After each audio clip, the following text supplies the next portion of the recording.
আসসালামু আলাইকুম। সুপ্রিয় শিক্ষার্থীবৃন্দ, অভিভাবকবৃন্দ, কুষ্টিয়া মাধ্যমিক বিদ্যালয় অনলাইন ক্লাস থেকে সকলকে শুভেচ্ছা অভিনন্দন জানাচ্ছি।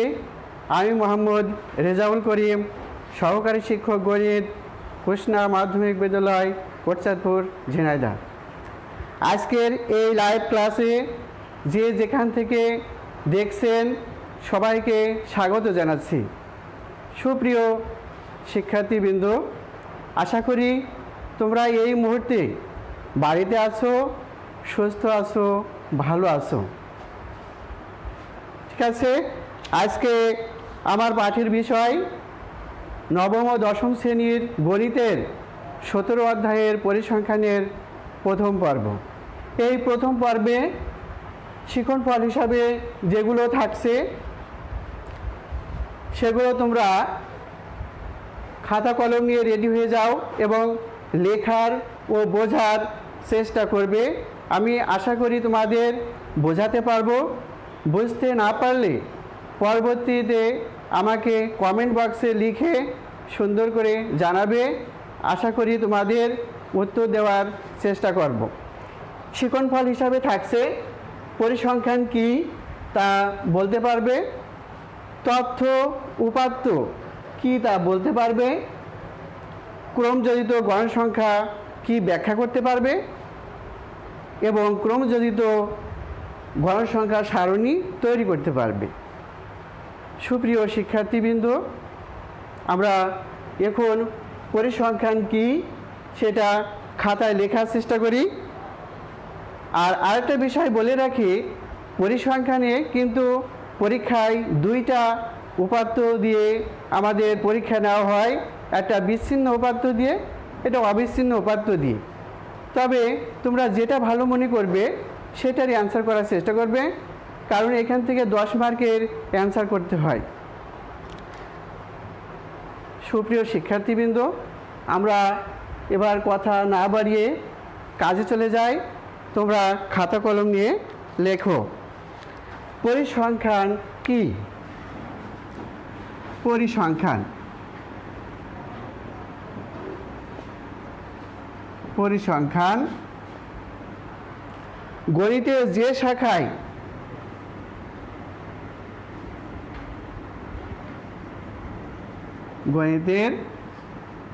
যে শাখায় আমাদের দৈনন্দিন জীবনে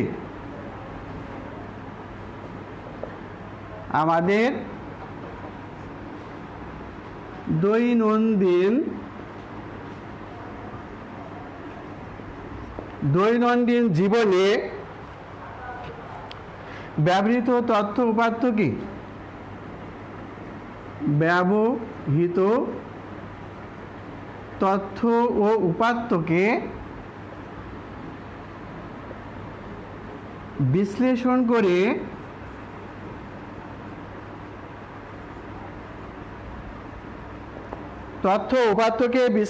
করে বিভিন্ন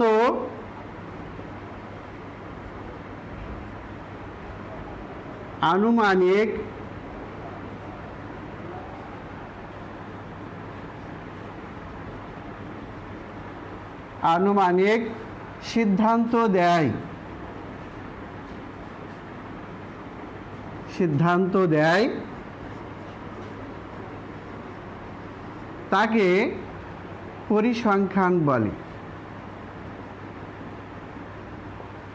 তাকে পরিসংখ্যান বলে। সরি, এটা ভুল হয়েছে।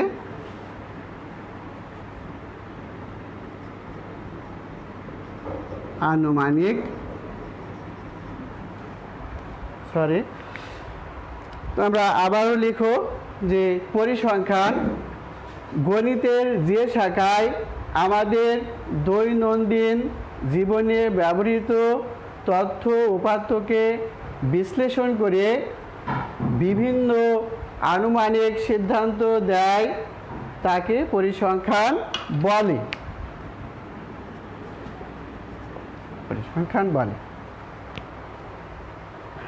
এবার আমি আসছি তথ্য উপাত্ত কি। এবার আমি আসছি তথ্য উপাত্ত কি। যে কোনো ধরনের সাংখ্যিক মানই হলো তথ্য। যে কোনো ধরনের সাংখ্যিক মানই হলো তথ্য। যে কোনো ধরনের, নাম্বার 2, তথ্য যে কোনো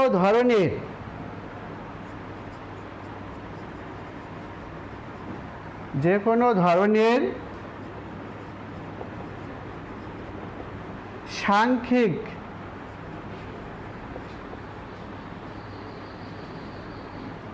মান হলো তথ্য। যেমন 1, 2, 3, 4 ইত্যাদি। বলা হচ্ছে যে কোনো ধরনের সাংখ্যিক মানই হলো তথ্য। যেমন হচ্ছে 1, 2, 3, 4, 5 ... ইত্যাদি আমরা লিখতে পারি। উপাত্ত গুণবাচক নয় এমন সংখ্যাসূচক তথ্যাবলীকে আমরা উপাত্ত বলে থাকি।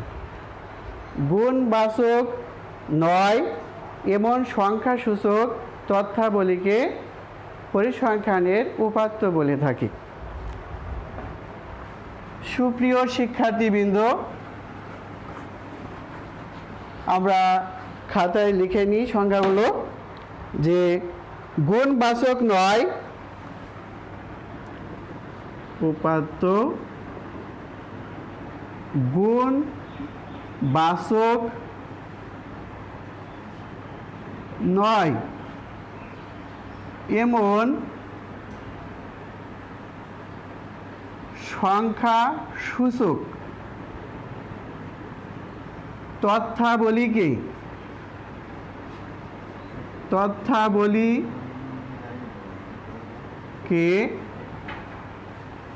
পরিসংখ্যানের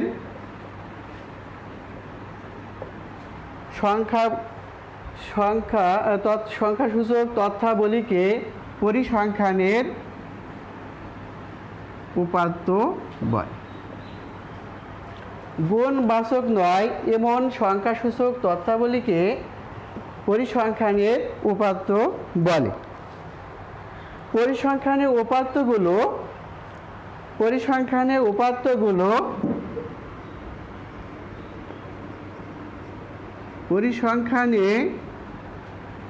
উপাত্তগুলো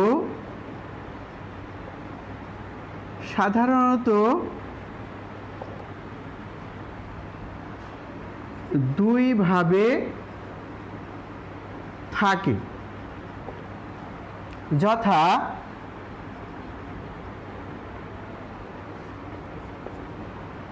বিচ্ছিন্ন উপাত্ত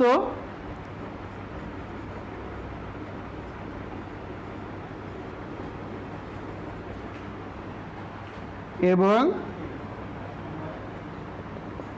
অবিচ্ছিন্ন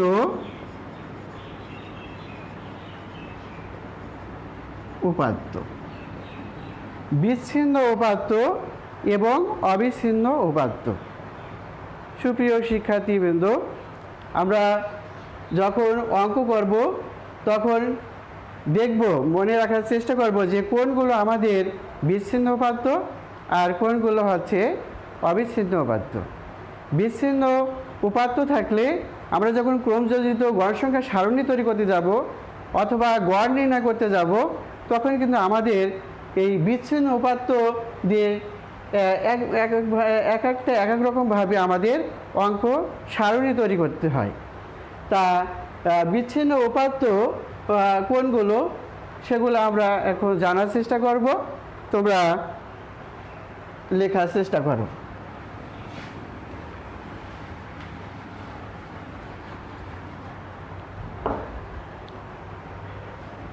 1 নম্বর, বিচ্ছিন্ন উপাত্ত। বিচ্ছিন্ন উপাত্ত পরিসংখ্যানে যে উপাত্তগুলো পরিসংখ্যানে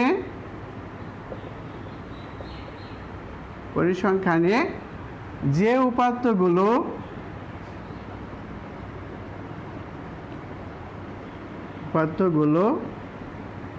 নির্দিষ্ট শ্রেণী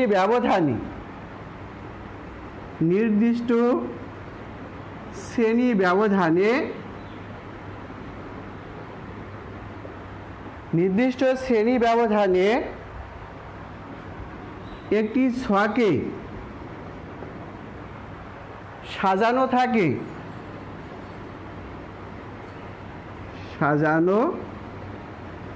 থাকে সেই উপাত্তগুলোকে আমরা পরিসংখ্যানের বিচ্ছিন্ন উপাত্ত বলবো। পরিসংখ্যানের যে উপাত্তগুলো নির্দিষ্ট শ্রেণী ব্যবধানে একটি ছকে সাজানো থাকে সেই উপাত্তগুলোকে বিচ্ছিন্ন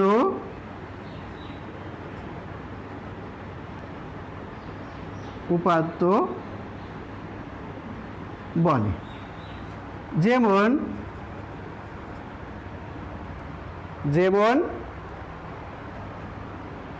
দশম শ্রেণীর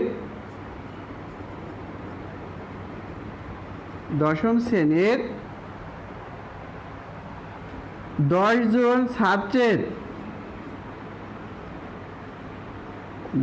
ছাত্রের গণিত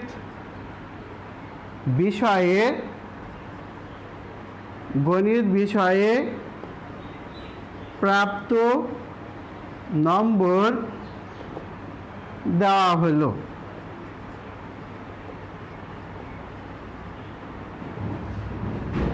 সারণীটি আমরা একটা নির্দিষ্ট ছকে আমরা এগুলো দেখাবো।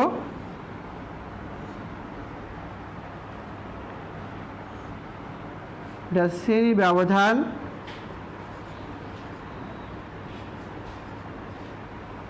গণসংখ্যা,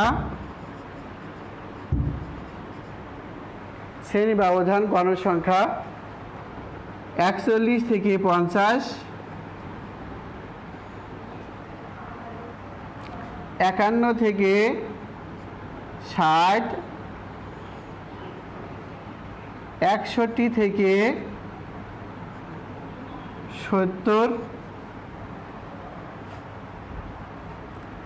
71 থেকে 80। দেখো শিক্ষার্থী বন্ধুরা, এখানে নির্দিষ্ট শ্রেণী ব্যবধানে সাজানো হয়েছে। সেটা নির্দিষ্ট শ্রেণী ব্যবধান বলতে 41 থেকে 50, 41 থেকে 50 বলতে 41 থেকে 50 নম্বরের ভিতরে পেয়েছে 2 জন,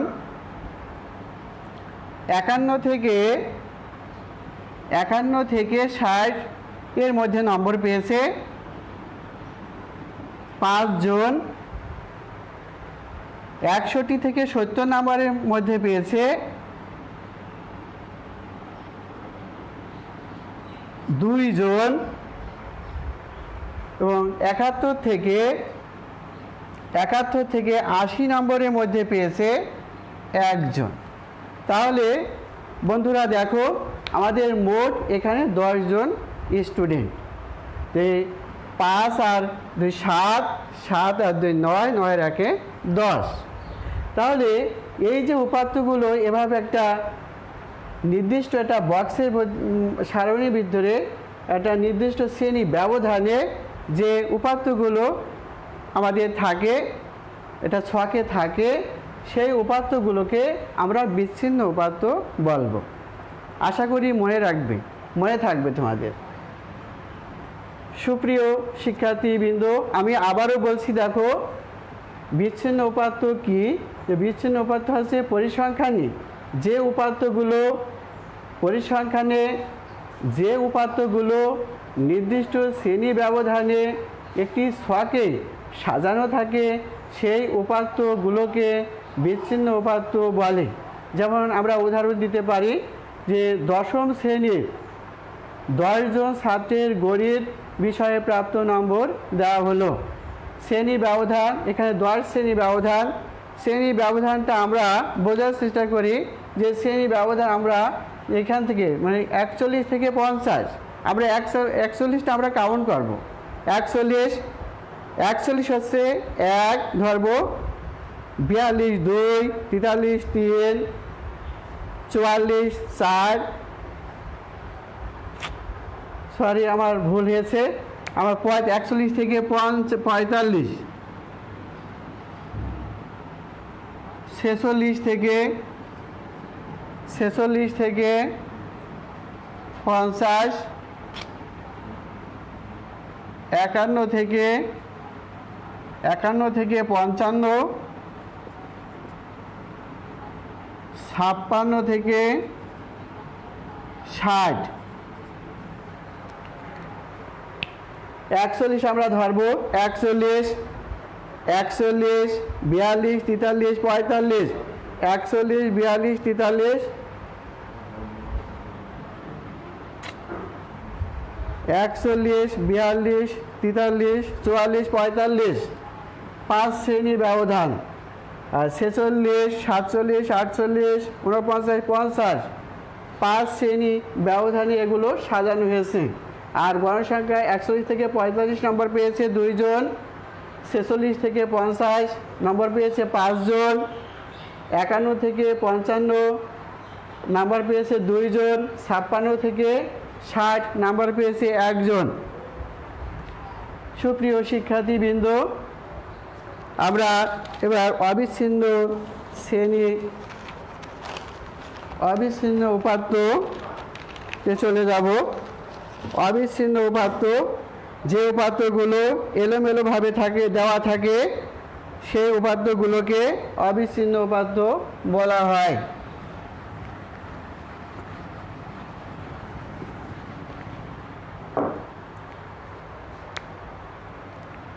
দুই নাম্বার অবিচ্ছিন্ন উপাত্ত।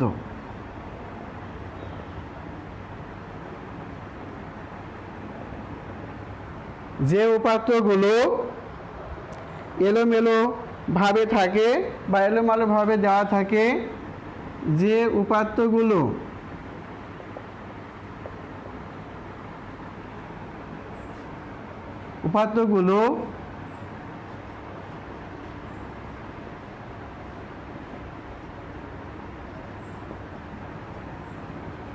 এলোমেলোভাবে দেওয়া থাকে সেই উপাত্তগুলোকে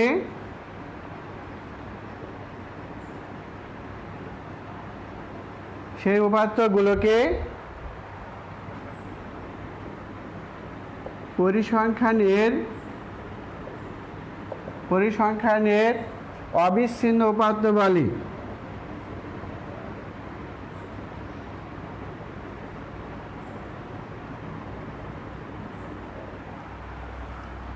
যেমন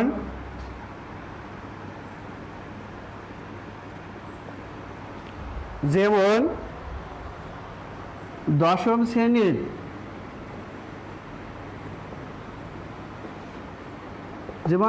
শ্রেণীর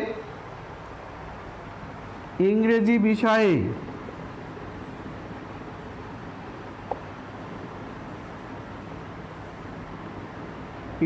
বিষয়ে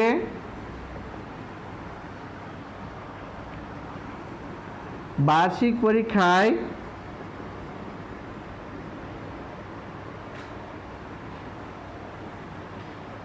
বার্ষিক পরীক্ষায় 10 জন ছাত্রের প্রাপ্ত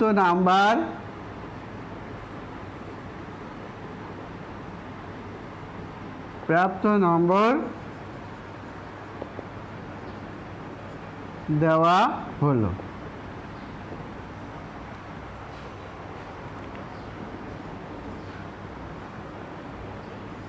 ঊনপঞ্চাশ, 51, 53,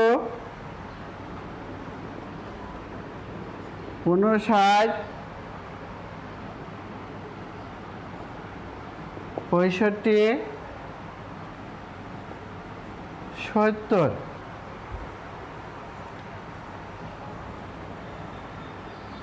80, 81,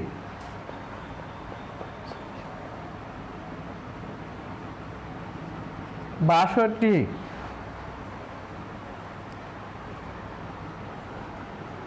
50, 1, 2, 3, 4, 5, 6, 7, 8, 9, 10। দেখো শিক্ষার্থী বন্ধুরা, এই নাম্বারগুলো এলোমেলোভাবে আছে, কখনো ছোট আছে, আবার তারপর বড়, আবার ছোট সংখ্যা, এভাবে এলোমেলোভাবে আছে। এই উপাত্তগুলোকে আমরা বলবো আছে অবিচ্ছিন্ন উপাত্ত। আশা করি তোমরা লিখতে পেরেছো। আমি মুছে দিচ্ছি।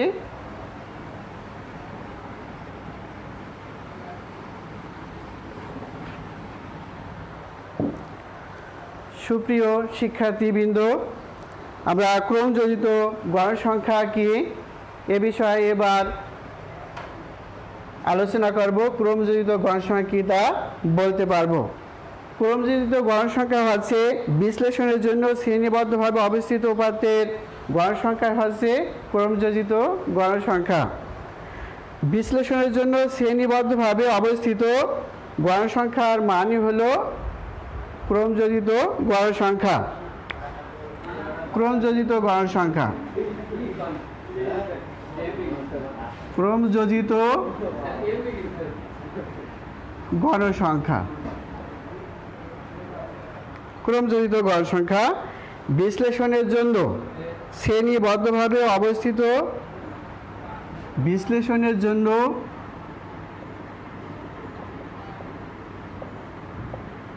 বিশ্লেষণের জন্য শ্রেণীবদ্ধভাবে অবস্থিত, শ্রেণীবদ্ধভাবে অবস্থিত উপাত্তের গণসংখ্যার মানই হলো উপাত্তের গণসংখ্যার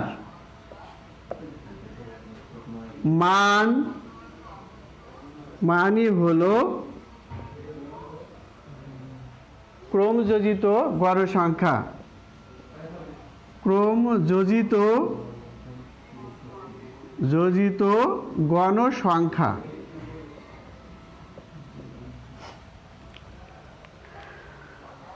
প্রিয় শিক্ষার্থীবৃন্দ, তাহলে আমরা বুঝতে পারছি যে বিশ্লেষণের জন্য শ্রেণীবদ্ধভাবে থাকে, শ্রেণীবদ্ধভাবে অবস্থিত উপাত্তের গণসংখ্যার মানই হলো ক্রমযোজিত গণসংখ্যা। যেমন এ গ্রুপের নম্বর, যেমন এ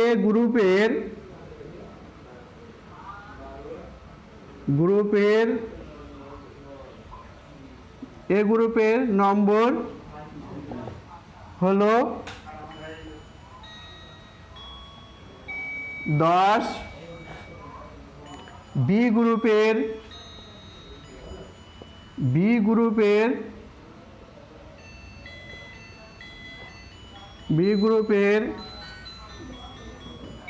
নম্বর হলো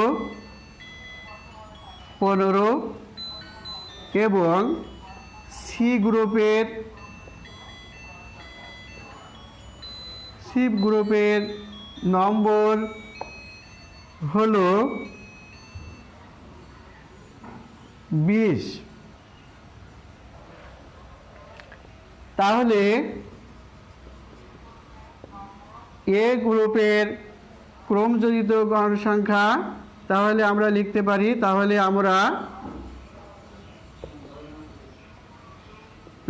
পারি, এ গ্রুপের ক্রমযোজিত ক্রমযোজিত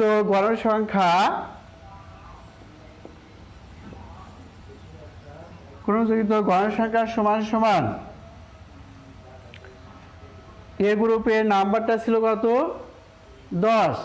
10-এর আগে আমরা একটা শূন্য ধরে নেব, 10-এর সাথে যোগ করব 0 সমান 10। বি গ্রুপের ক্রমযোজিত গণসংখ্যা সমান সমান আমরা লিখতে পারি, বি গ্রুপের আগে নাম্বার ছিল এ গ্রুপে কত? 10। বি গ্রুপের নাম্বার হচ্ছে 15, তাহলে 10 যোগ 15 সমান সমান 25।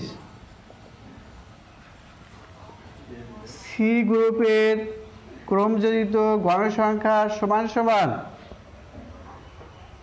বি গ্রুপের নম্বর হয়েছে 25, আমরা সি গ্রুপের নাম্বারের সাথে এটা যোগ করব, তাহলে নাম্বারটা হবে 25 যোগ সি গ্রুপের নাম্বার হচ্ছে 20, 45। সুপ্রিয় শিক্ষার্থীবৃন্দ, আমরা এইভাবে ক্রমযোজিত গণসংখ্যার মানটা পেয়ে থাকি। আমি আবারও বলছি, দেখো, বিশ্লেষণের জন্য শ্রেণীবদ্ধভাবে অবস্থিত উপাত্তের গণসংখ্যার মানই হলো ক্রমযোজিত গণসংখ্যা। যেমন এ গ্রুপের নম্বর হলো 10, বি গ্রুপের নম্বর হলো 15 এবং সি গ্রুপের নম্বর হলো 20।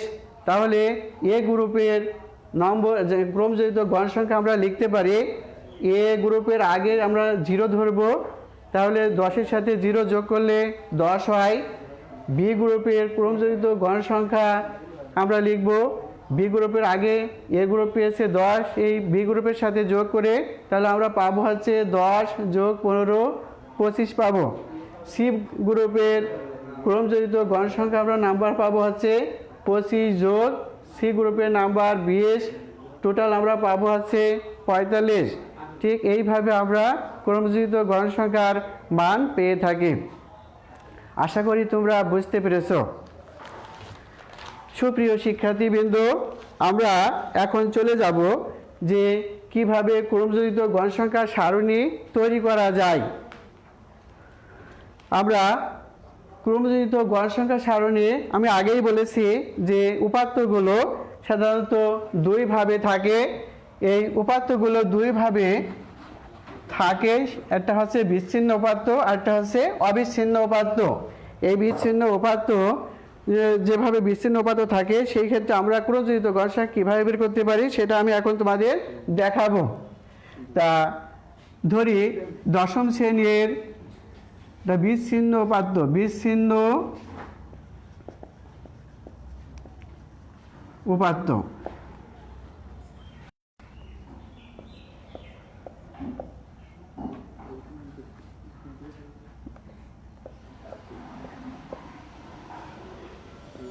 চল্লিশ থেকে 51 থেকে 50,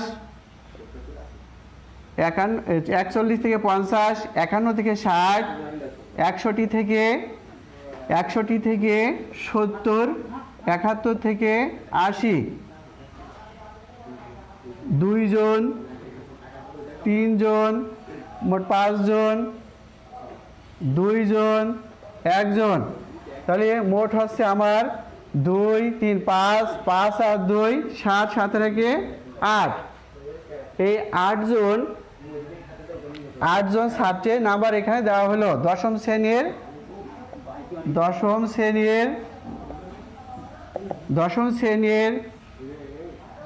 8 জন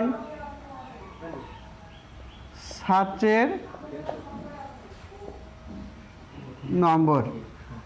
ক্রমযোজিত গণসংখ্যা সারণী তৈরি। ক্রমযোজিত গণসংখ্যা সারণী নিম্নরূপ।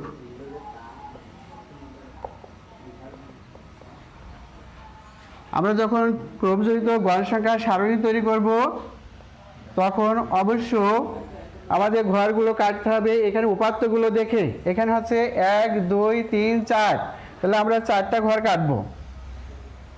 নিচে নিচে আমরা 4টা ঘর কাটব।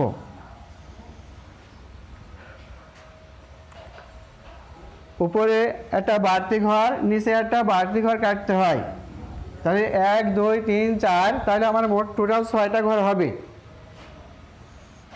1 2 3 4 5 6, আর পাশাপাশি 3 ঘর কাটতে হবে।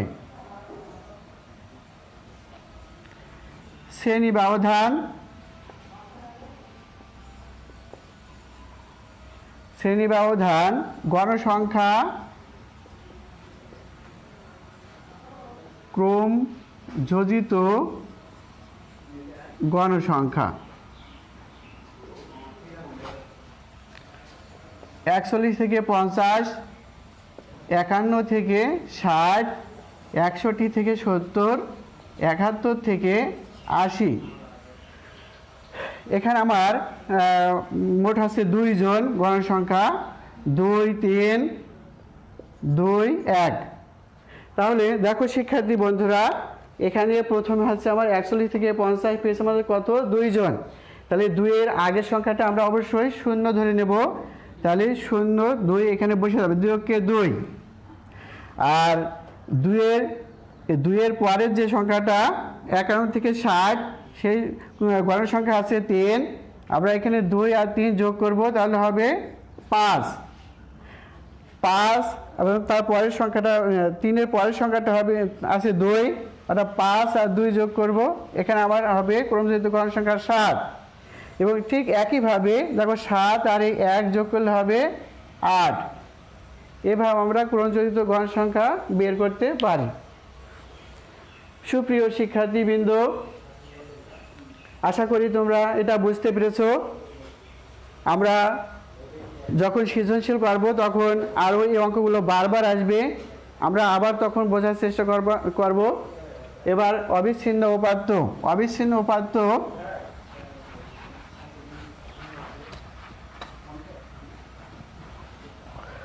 অবিচ্ছিন্ন উপাত্ত দিয়ে আমরা ক্রমযোজিত গণসংখ্যা তৈরি করতে পারি।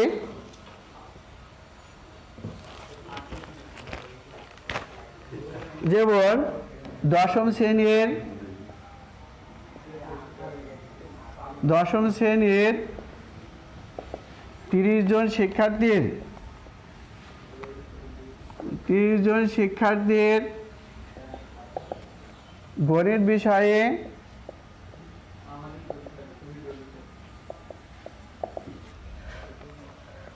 বিষয়ে নম্বর নিচে দেওয়া হলো।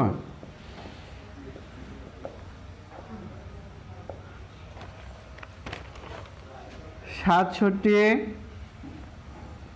52, 68, 43, 59, 56, 43, 46, 58,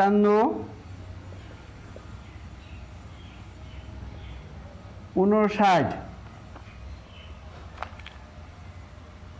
70, 63, 48, 56, 49, 64, 71, 57, 52, 73, 49, 51, 52, 48, 53, 58, 61, 60, 41, 45। সুপ্রিয় শিক্ষার্থীবৃন্দ, এখানে একটা জিনিস খেয়াল করো, লেখারও কিন্তু একটা নিয়ম থাকে। 30 জন যেহেতু আমি কিন্তু 3টে লাইনে এখানে সংখ্যাগুলো ধরাইছি এবং একটার পর একটা সাজানো আছে, আমরা ঠিক এভাবে লিখব। আর যখন আমরা এলোমেলোভাবে লেখার যদি কোনো সিকোয়েন্স না থাকে, কোনো সিরিজ না থাকে, সেই ক্ষেত্রে আমাদের দু একটা বেশি কম হওয়ার সম্ভাবনা থাকবে। অতএব আমরা যখন লিখব উপাত্তগুলো, তখন আমরা গুণে 10টা বসাবো এবং তার নিচে নিচে বসালে তাহলে সংখ্যাগুলো লেখার যে ভুল হওয়ার সম্ভাবনাটা আমাদের কমে যাবে। এটা আমরা অবশ্য লেখার সময় ঠিক করে লিখব। সুপ্রিয় শিক্ষার্থীবৃন্দ, আমরা এই অবিচ্ছিন্ন উপাত্তগুলো দিয়ে কিভাবে ক্রমযোজিত গড় সংখ্যা সারণী তৈরি করতে পারি সেই সম্পর্ক নিয়েই তোমাদের সামনে এখন আলোচনা করছি।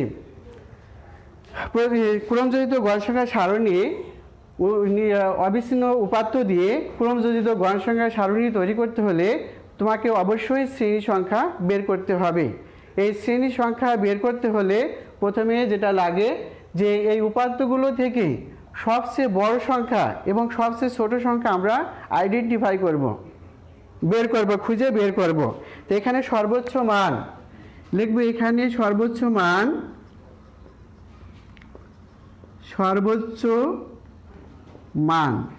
এখানে সর্বোচ্চ মান মানে সবচেয়ে বড় সংখ্যাটা কত। এখানে সবচেয়ে বড় সংখ্যা দেখো শিক্ষার্থী বন্ধুরা, সবচেয়ে বড় সংখ্যাটি আছে 73। সবচেয়ে ছোট সংখ্যাটি কত?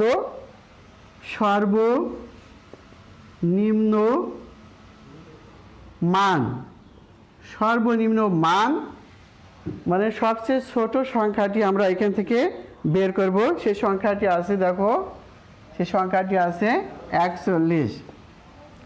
অতএব পরিসর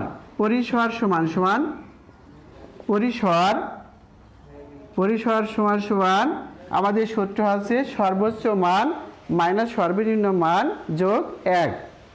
সর্বোচ্চ মান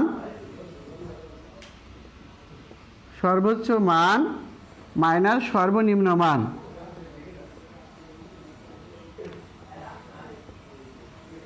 যোগ 1। সর্বোচ্চ মান হচ্ছে আমাদের 73 মাইনাস সর্বনিম্ন মান হচ্ছে 41।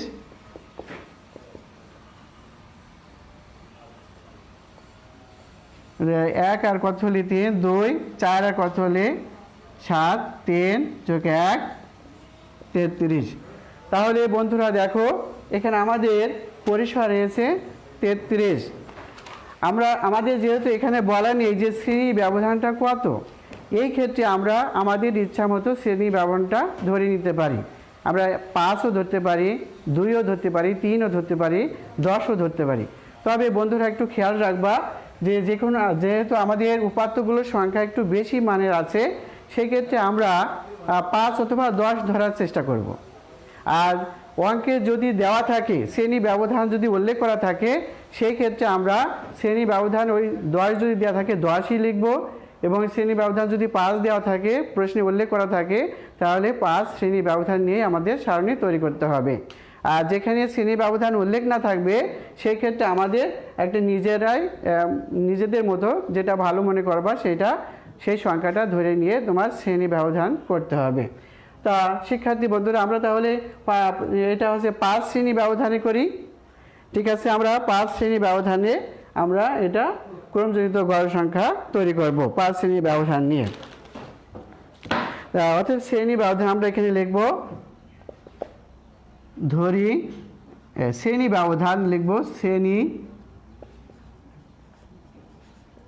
ব্যবধান সমান 5 ধরে, পাশে লিখতে হয় ধরে, কারণ এটা ধরে নেওয়া হচ্ছে তাই। অতএব শ্রেণী সংখ্যা সমান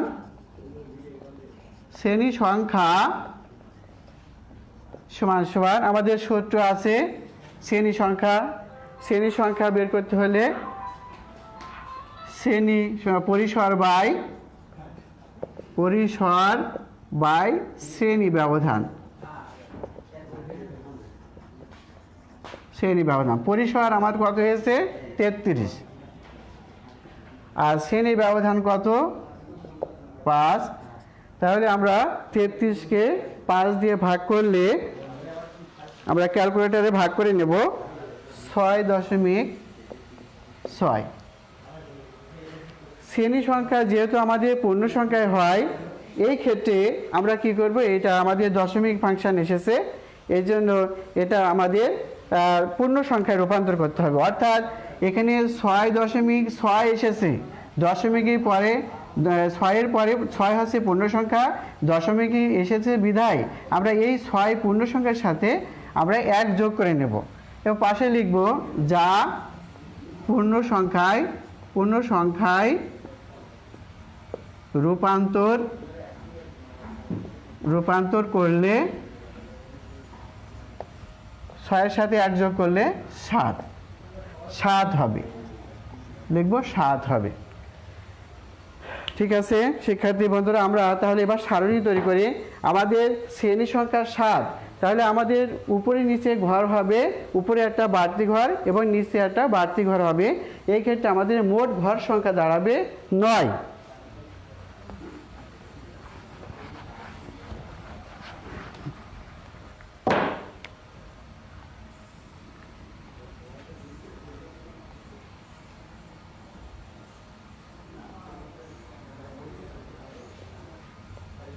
ছয়, 7, 8, 9, 1 2 3 4 5 6 7 8 9। আর আমাদের পাশাপাশি ঘর হবে 4টা।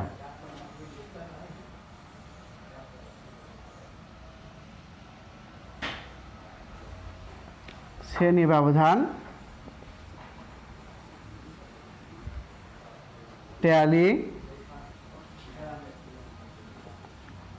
গণসংখ্যা ক্রমযোজিত গণসংখ্যা। আমরা যেহেতু 5 শ্রেণী ব্যবধান নিয়ে করছি, আমাদের সর্বনিম্ন সংখ্যাটা হচ্ছে 41 থেকে শুরু করতে হবে। তাহলে 41 থেকে 45, 41 আমাদের ধরতে হবে, 41 42 43 44 45, পরের সংখ্যা 46 থেকে 50, 51 থেকে 55, 56 থেকে 60, 61 থেকে 65, 66 থেকে 70, 71 থেকে 75, আমাদের সর্বোচ্চ সংখ্যা ছিল 73, আমরা 75 পর্যন্ত নিয়েছি। আচ্ছা 41 থেকে 45, আমাদের প্রথম সংখ্যাটা আছে কত? 67। এই 67 সংখ্যা আমাদের শ্রেণী ব্যবধানে কোন সংখ্যার ভিতরে আছে সেই সংখ্যা আমরা বের করব। 67 এখানে 65 এটা 66 হবে, 66 থেকে 70, দেখো 66 থেকে 70, তাহলে 66 থেকে 70-এর ভিতরে আমাদের 67 সংখ্যাটা আছে, আমরা এই ঘরে একটা দাগ দেব। তারপরে 52 সংখ্যাটা আছে আমাদের 51 থেকে 55 সংখ্যার ভিতরে, তাহলে এর ভিতরে আছে, এখানে এই ঘরে আমরা ট্যালি ঘরে একটা দাগ দেব 52। তারপর হচ্ছে 68 সংখ্যাটা দেখো, 68 হচ্ছে 70 সংখ্যার ভিতরে আছে, 66 থেকে 70 সংখ্যার ভিতরে, তাহলে আমরা এখানে একটা দাগ দেব। তারপর হচ্ছে 43 সংখ্যাটা আছে 41 থেকে 45 সংখ্যার ভিতরে, 41 থেকে 45 সংখ্যার ভিতরে 43 সংখ্যাটা আছে, আমরা এখানে একটা দাগ দেব। তারপর হচ্ছে 59 সংখ্যাটা আছে 56 থেকে 60 সংখ্যার ভিতরে, তাহলে এখানে আমরা একটা দাগ দেব। তারপরে আছে কত? 56 সংখ্যাটা আছে যে 56 থেকে 60 এর ভিতরে, আমরা একটা দাগ দেব 56। 43 আছে 45 সংখ্যার ভিতরে আছে। তারপরে 46 সংখ্যাটা এই যে 46। 58 সংখ্যাটা আছে 56 থেকে 60-এর ভিতরে, 56-60-এর ভিতরে। 59 সংখ্যাটা আছে 56 থেকে 60-এর ভিতরে। 70, দেখো 70 সংখ্যাটা আছে 66 থেকে 70 এর ভিতরে। 70। 63 সংখ্যাটা আছে 61 থেকে 65 সংখ্যার ভিতরে, 63 আছে, এখানে একটা দাগ। 48 আছে 46 থেকে 50 সংখ্যার ভিতরে, 48 সংখ্যাটা।